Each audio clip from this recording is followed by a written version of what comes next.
माहिती बाल कल्याण विभाग सोलापूर यांना अल्पवयीन मुलीचे लग्न राहुल जोरकर यांच्याबरोबर करण्यात आलेले होते आणि ती राहुल याच्यापासून गरोदर झालेली होती आणि तिला हॉस्पिटलमध्ये उपचाराकरता जमा करण्यात आले असता त्याचे तिचे पती राहुल याच्याकडून गर्भवती होती असे समजल्याने अधिक चौकशी केली असता जेलरोड पोलीस स्टेशन येथे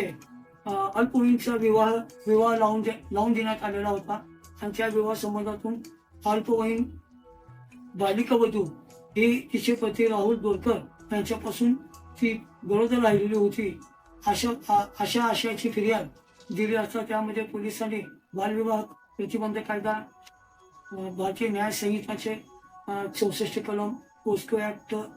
अशा प्रकारचा गुन्हा लावला होता. त्या कामी अटक होईल म्हणून राहुल दोरकर यांनी ॲडव्होकेट अजितुद्दीन शेख यांच्या मार्फत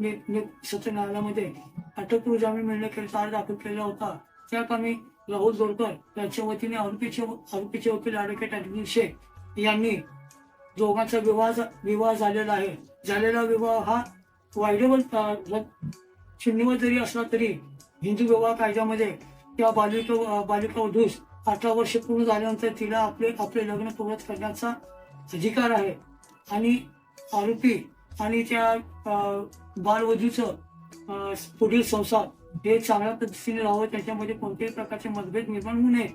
आणि आरोपीच्या वतीनं आरोपी सहकार्य करण्यास तयार आहे आणि आरोपी हा स्वतःहून मेडिकल तपासणीस हजर राहण्यास तयार आहे. तसे सशर्त जामीन मंजूर करण्यात यावा असे युक्तिवाद केला असता मेहरबान सत्र न्यायालय यांनी राहुल दोरकर यांच्या अटकपूर्व जामिनावर सशस्त्र अशी सुटका केलेली आहे.